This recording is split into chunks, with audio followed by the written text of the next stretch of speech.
Welcome to the Thrive with Omu podcast, where each week I'll chat with an amazing entrepreneur on their growth journey. They'll be sharing this with us to help and encourage us to take that bold step. Hi, Luke. It's so nice to have you here today. Hi, everyone. I have Luke here with me, Luke Rossmo. He's a mindset coach and he works with entrepreneurs who are stressed to help them with their mindsets and to help them succeed. And then from being a coach, a mindset coach, he goes all the way to the other extreme and is a musician. I'm glad to have you on my podcast, Luke. Maybe you should start. Where do we want to start? With the coach or with the musician? We can start wherever you like. I think it's interesting because you say they're kind of on different ends of the spectrum, but they're very much both kind of just who I am and what I love to do. So they might seem kind of opposing and crazy, but for me, they interrelate and mesh very, very well. Yeah, and it also depends on what kind of music as well, because sometimes music can be music can be therapeutic. It is for me. I mean, I write from my personal experiences very, very much. So I'm not doing rap music. I don't do that kind of music or heavy metal. It's very easy listening. And I write mostly for me, but it turns out that other people enjoy it as well. So awesome. Yeah. So tell us a bit about what you do and how you got to doing what you do. With business owners? With business owners or with whoever your clients are? Yeah, typically business owners and entrepreneurs, and it's taken some time to get here. So where I started is very unrelated. I started coaching people in gyms, so that's how I got my start working with. Started coaching people where? In gyms. Were you coaching them physical training? Oh, yep. Wow. Physical fitness. That's how we got started. That was probably 12 years ago. I love helping people. I love the gyms and what we were doing at the time. And as you grow in something, you know things change. So I started to enjoy the talks that I was having with my clients a lot more around nutrition and helping people more out of the gym than in the gym. That led me to an online nutrition coaching business. So I did online nutrition coaching, and the more that I work with people, the more I found and realized that, okay, so usually I'm working with weight loss clients. So weight loss. What I found is people who struggle losing weight, it's not really about food stuff. Yes, it's all in the head. Yeah, it's all about how other issues. Yeah, it's a symptom. It's just a symptom. Absolutely. And honestly, I came to detest and hate the nutrition coaching industry because everybody's just giving band-aid, horrible short-term fixes that actually compound a problem, which the problem is it's a cultural message. It's diet culture. And it's this horrible, insidious system that we're trying to have a band-aid solution with. So I really don't like to talk to people about their weight. My message is, hey, you're actually okay as you are. And when we actually internalize that and realize that, because the message of the diet industry is lose 10 pounds, or 100 pounds. Well, why? Why would I have to lose that weight? Well, what we're being told is you should be different than you are. And the subtext there is you're not okay as you are. So yes. the message you're constantly seeking to be approved by the society. Yeah, because you're not enough as you are, which now we have this, and women especially have this hyperfixation on their weight and on food. And it's horrible. It's just the worst. It's insidious. It drives me crazy. So I can tell. yeah, I can't do this anymore. Like, I can't have these conversations. I don't want to be putting this stuff on social media. I can't talk about this anymore. It just so happens that I started picking up, because I was working with mindset. I was working with people on their mindset, and there's nothing to solve because nothing's broken, but by working through what's going on up here, people are just very easily losing weight. Now, there's a system that I use and I lean on for the mindset work. It just turns out that I started coaching people more in business, more in that, and I like that better. And it's funny because we're working in here, people might think it's a business issue, people might think it's a food issue or relationship issue, but oftentimes it's something else entirely. So we still get to work. I still get to do this amazing work, but I don't have to talk about food anymore. So that's kind of where I started and how I ended up doing this. And I'm an entrepreneur myself. I've had all of the blocks in the world, so it just seemed like a natural fit. Can you talk about some of those blocks that you had? Did they, because I had a lot of blocks that actually did slow me down, and it was I really had to, it was a big battle getting those blocks out of my head. Yeah. So were they that bad, or were they just blocks that you could do positive self-talk and it's over, or were they really, really bad? No, I don't. I think that, again, like talking about Band-Aid issues, like so I'm just talking from my experience, working with myself and working with other people. We can't we can't have these positive affirmations and try to overcome something.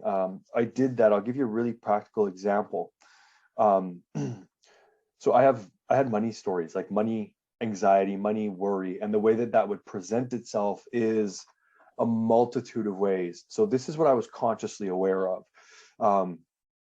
I put off doing my taxes for 2 years. I couldn't even think about doing my taxes. The thought of doing it, you can't see my heart here, but it's like this clenching tension around my soul. It wasn't about the taxes, but I had to realize that later. My wife is a beautiful gift giver. She buys the most amazing gifts, and she loves receiving amazing gifts. And I used to, like, Mother's Day, this was recently, Mother's Day, I went out and I thought that I'd made this big effort because, I spent what was for me a lot of money on a gift, but it was, the feeling inside was like this. I don't like to spend money. You don't like spending? I don't like spending. So you just like to see your account fat. You like to see money going in. You don't like to see money coming out. You would think so. But so there was one end of the spectrum, and so for this one, for me, again, I'm talking from personal experience, there's two ends of this spectrum. There's never enough. There's never enough.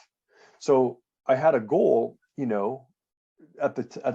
previously, to hit a financial goal, and it was to make $10,000 in my business in a month. Well, when I eventually did that, it was empty.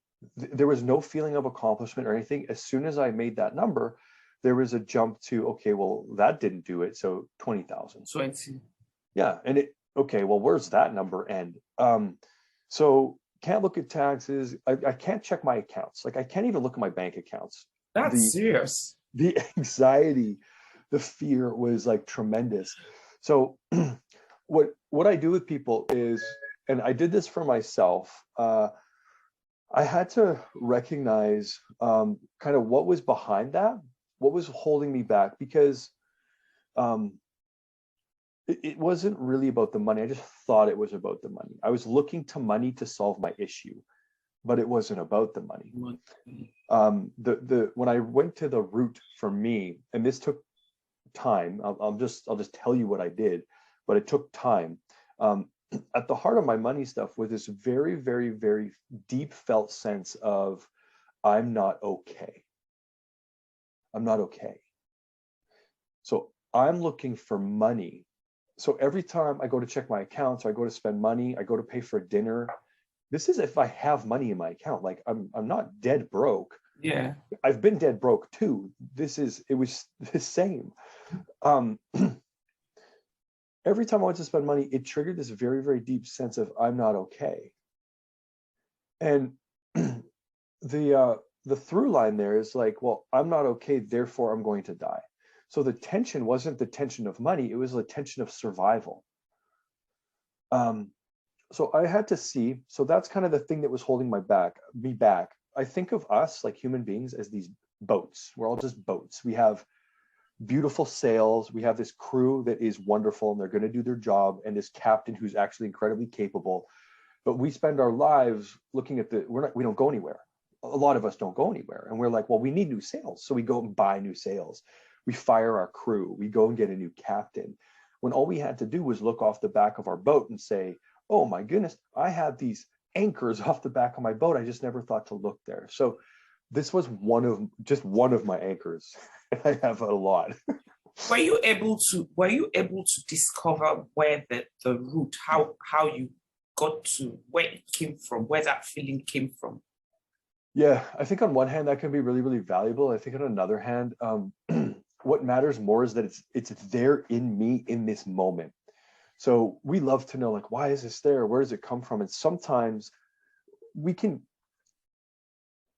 find that out, or we'll have a best guess, because I don't know. Yeah, sometimes you can find. Sometimes you might never really be able to trace.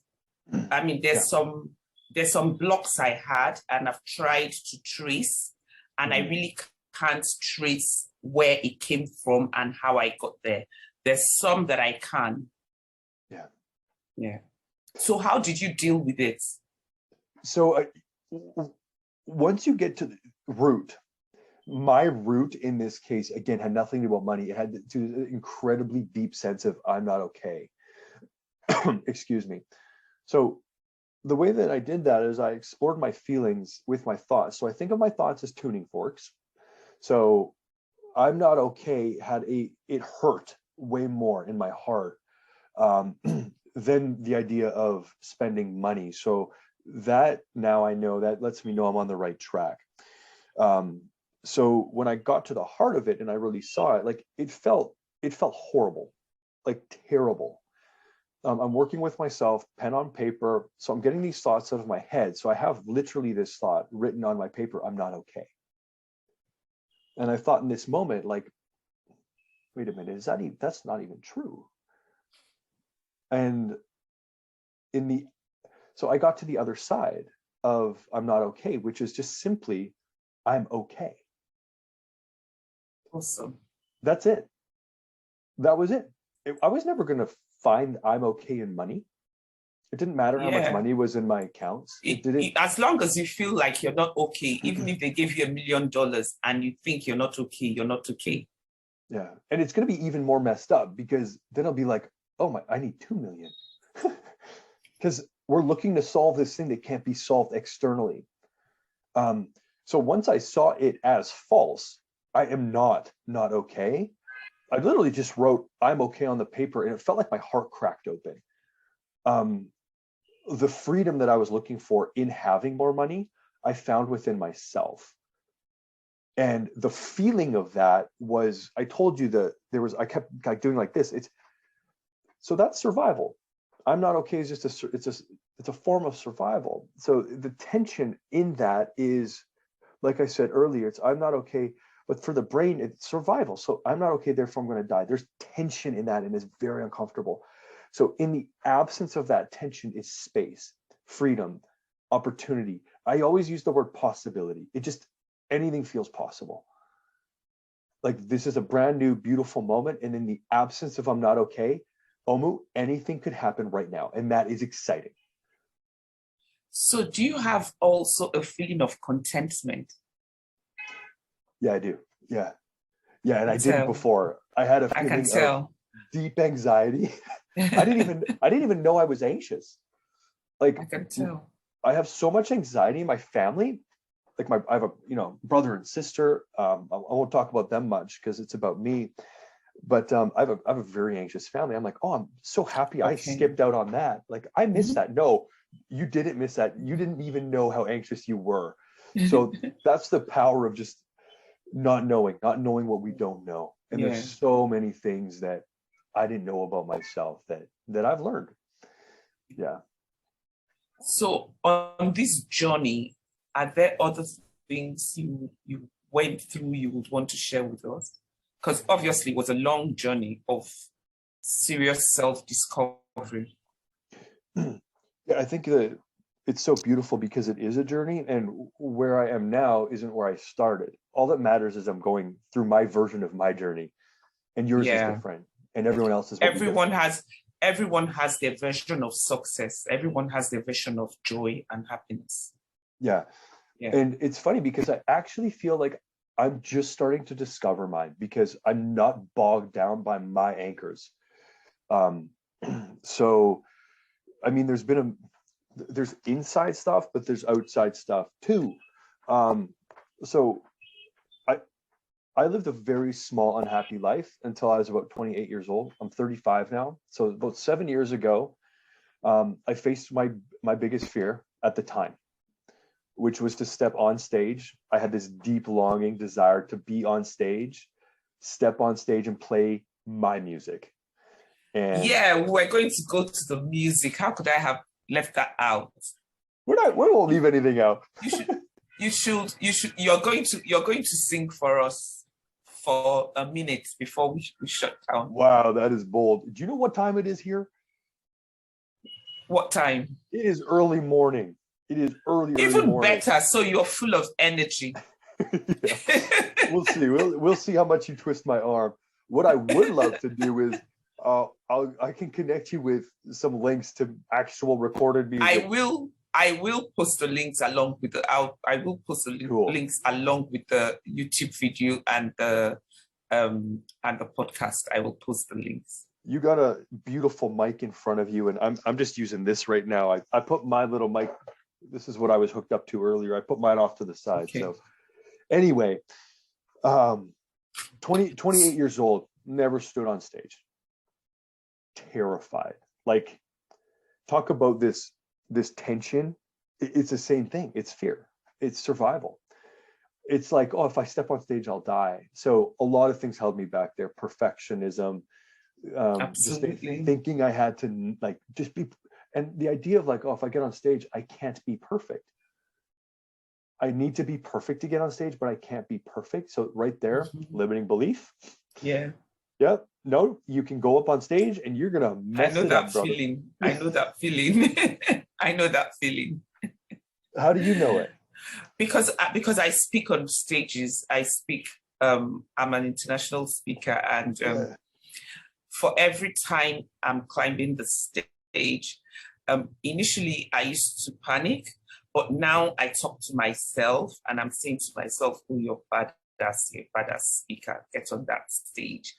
And then when I'm done, of course, I've forgotten some of the things I wanted to say. And I come down and I'm fighting that belief of you've messed yourself up. And I'm like, no, they're in love with me. And, you're like, okay, you've done this over and over again. You shouldn't be scared. I mean, you've done it with a larger crowd and you're talking to yourself. But when you get on the stage, you're like, don't mess it up. So, but a few years ago, I was listening to John Maxwell because I'm a member of the John Maxwell team, and he was speaking in one of the conferences, and he said that he still has butterflies in his stomach when he's going to speak. And I said to myself, oh, if John Maxwell still has butterflies in his stomach, who am I to complain? Of course I should. So obviously it's about fighting those feelings and they would come, and especially when you're a perfectionist. So I'm a perfectionist. So when I'm going on the stage, I'm wondering, okay, are you dressed properly? Are you speaking properly? Are you standing properly? Are you doing this properly? And then you're looking at the crowd. Are they smiling? Are they listening? Are they, So yeah. Omo, I'm looking at you and I know that you're dressed properly if you're on stage. I know that you got that covered. I would get so you talk about butterflies. Mine would stir me up so thick. I get sick. I get so sick. So I was contending with all that. Do you mind if I give you something that I learned and I used to get on stage? Please do Okay. share. Because you talk about like the butterflies, right? So I was reading Yeah. this book. I can't remember the book, but it told two stories. Well, it told a lot of stories, but in relation to what I'm going to share with you, it told two. So this has completely changed my world for getting on stage. So this person interviewed two big musicians. So I think the first one is Billie Holiday, but I don't know for sure. But she's like, how do you feel before you get on stage? And she was like, oh, I'm so unbelievably nervous. I throw up like 2 or 3 times before I get on stage. I get sick. And they're like, well, what do you physiologically feel? Like, what do you actually feel? And she talked about butterflies. But the story that she told about her feelings was that it was fear, scary. What if I mess up? Now, the interviewer also interviewed Bruce Springsteen. And Bruce, how do you feel before you get on stage? And Bruce is like, I am so excited. I can't wait to go on stage and like give these guys the show of their lives. And they're like, well, what do you feel?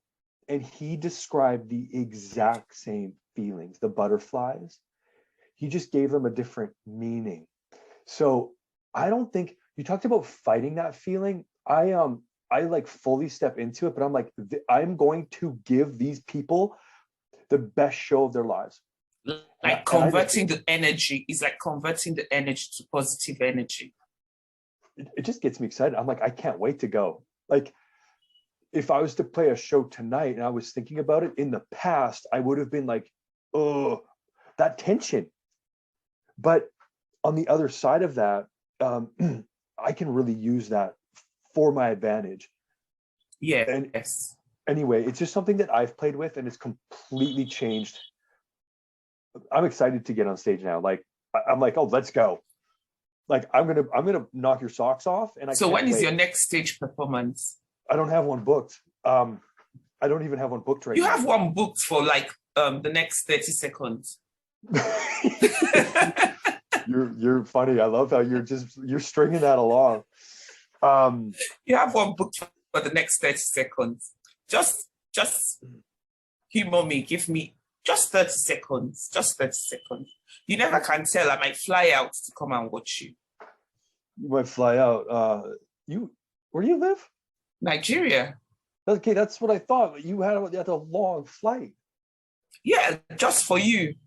If you do this, if you do this 30 seconds properly. Do you have a request? Like, it's tough to go cold like that. No, just whatever comes to mind.